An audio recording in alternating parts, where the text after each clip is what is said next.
Returning to work after having a baby can be a challenging time, especially for new mothers. But today, I will give you tips to help you navigate this process successfully.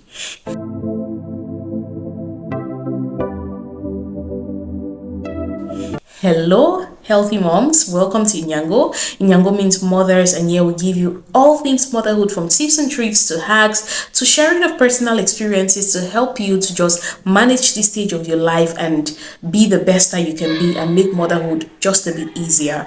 So, on the topic of today, after maybe stopping work for a while or taking your leave and staying home with the baby, it might seem like, oh, going back to work is the best thing that you want for yourself.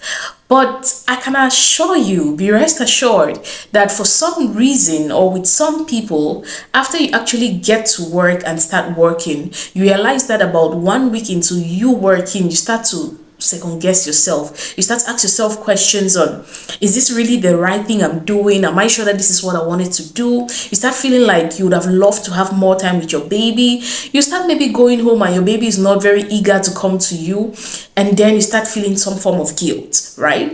If that is you at this moment, this video is going to help you. But then after you finish watching this video, excuse me, I would recommend that you watch a video that we posted a few weeks back on mom guilt, on how to deal with it, because we all go through it at some point, right?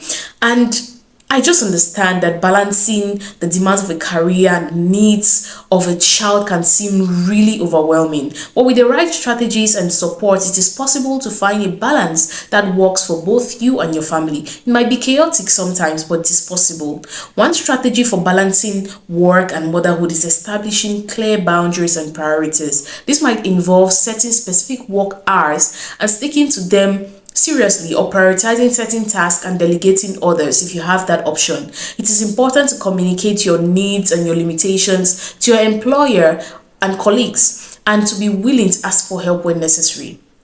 Ask for help when you can. Another strategy you can is to try to take care of yourself, both physically and mentally. This will include maybe taking some time to exercise, self-care, relaxation, as well as seeking support from family and friends, or a professional counselor if needed. Also, flexible working arrangements can also be very valuable at this point of your life to help you balance motherhood and work. This might involve working from home if you have the opportunity, adjusting your working hours, or taking advantage of parental leave policies. It is also important for you to explore options that may be available to you. Negotiate with your employer to find solutions that work for you and mothers in your situation. Also, it is important to remember that balancing work and motherhood is an ongoing process. What works 1 week might not work for a month and might not work for the next person. So it is very good for you to be flexible, adapt in response to changes and circumstances, be patient, perseverant, and also try to use the right strategies if that have been successful for you, and continue to implement different things and strive to be the best that you can be.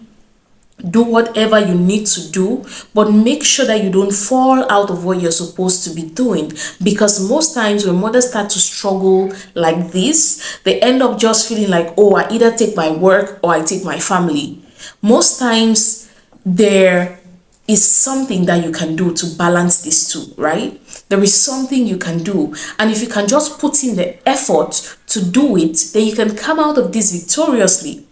Another thing which you can do is set a structure for your home, right? This is the time when you want to write down your values, have a structure. Like, some people might say routines might be boring, but this is a time when you want to have clear routines to help you navigate this. Because if you don't have routines, it makes it really, really difficult for you to do this on your own. So have a structure, determine your values, create a routine that really, really works for you, right? And you're going to realize that though it's going to be a struggle, though it's going to be some kind of chaos, but you realize that you walk through it. You take it one day at a time, 1 week at a time. And as I said before, what might work this week might not work next week. Because, for example, you start working when maybe you have a nanny, and then your baby is okay, your baby isn't disturbing so much. And maybe the next week we don't pray for that, and your kid is not feeling too well, and you have to maybe take them to the hospital, or maybe your nanny gets up and says she wants to leave. Circumstances have changed, so you have to be able to adapt, right? Ask for help. Ask for help. Asking for help doesn't make you a bad mom. Please, I just needed to remind you of this. Asking for help doesn't make you a bad mom. Asking for help doesn't mean that you don't have everything under control. No. Asking for help just makes you human, because you're human. You cannot do everything at a time, right? Ask for help and do as much as you can, but look for time to rest. Take care of yourself, because if you are not healthy, there is no way you're going to be taking care of that baby, or there is no way you're even going to be following your career.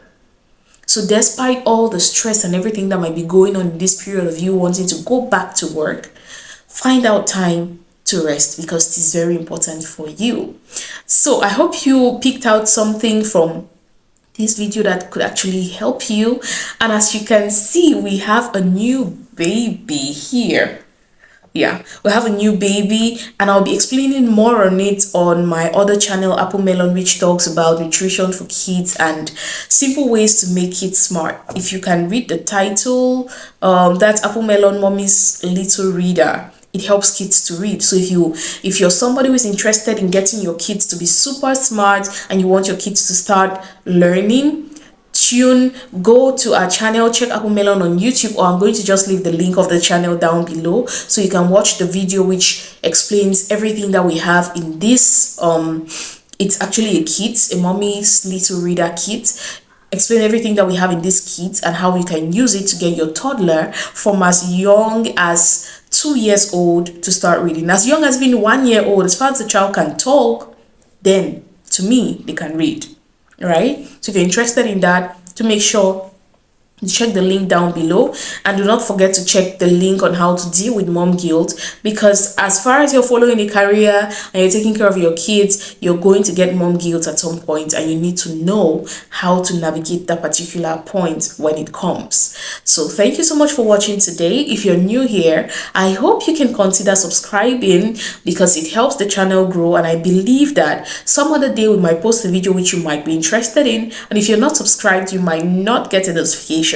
But if you subscribe now and put on your notification bell, you will get a notification each time we upload a video like this. And you'll be doing us a favor and sending this video as a gift to a mother who might need it. Because the more likes we get, the more subscribers we get, the more our videos are pushed to mothers who might need the information that we put here.